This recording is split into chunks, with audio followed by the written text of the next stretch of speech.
Currently, I'm on a rest break, which means I can't climb, but how do you climb without climbing? And the answer is through the power and prowess of observation. Here we go. Let me divulge what I pay attention to when I watch other people climb. The feet. Why the feet? Well, because generally speaking, I know where their hands are gonna go just based off of the holes in front of their bodies or to the side of their body. Typically speaking, if it's a hole that's above them, they're gonna catch it like this. If it's a hole to the side of them, they're probably gonna catch it like this. Pretty self-explanatory. But footholes have this thing called options of 180 degrees of motion, meaning you could place your foot from here all the way to here. Take a look at this, and this. This deduces a normal torso angle. This is an open hip angle, and this is a drop knee. Next, where do they place the feet? If it's a volume, do they place it higher or lower? Do they drop their heel to acquire more friction on the hold, or do they elevate it to acquire more reach? If it's a small foot jib, is the foot directly on top of the foothold, or is it pressing on the side of it, or is it even possibly dragging on the outside of it? These micro nuances dictates the max potential that the upper body may exert, and thus is pretty important to pay attention to. Afterwards, I look at the angle of the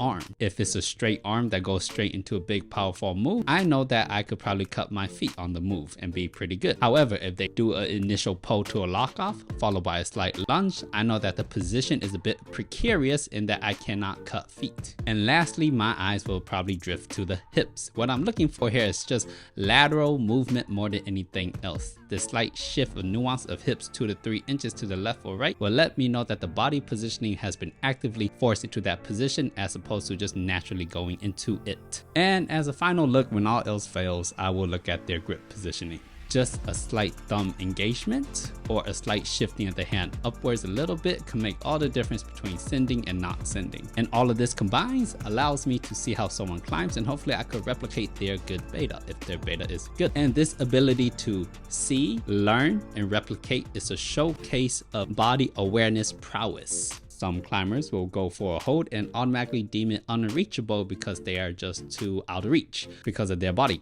shape. But in reality, they just didn't utilize it by standing up completely or actually pulling all the way up. And if you climb like this with the idea that if you just can't reach, you just can't reach because you don't have an understanding of your body awareness and how far it can reach, you put a slightly unconscious mental barrier upon your climbing potential, which is not good. And a tool that helps you tremendously understand your body and be aware of it is known as the camera, but here's how to utilize it goodly. First off, you're gonna need 2 pieces of footage, one of you climbing and one of someone else climbing and they're actually successful. Now that you have those 2 pieces of footage, you can compare and contrast without being biased, because if you only have your own footage, you're always inside your head thinking, I feel like I did this. But if you have someone else's footage compared to your own, you can now directly see, I know I definitely did this because they didn't do this, and etc, etc. And as a bonus tip, a lot of board climbs have beta videos like the moonboard, kilter tension, and you could compare your climbs with those other climbers that are successful, and from there you can actually see the slight micro nuances if you don't feel like recording you climbing along with someone else climbing on, say, a normal gym problem. Thanks for watching, and I'll see you next time, partner.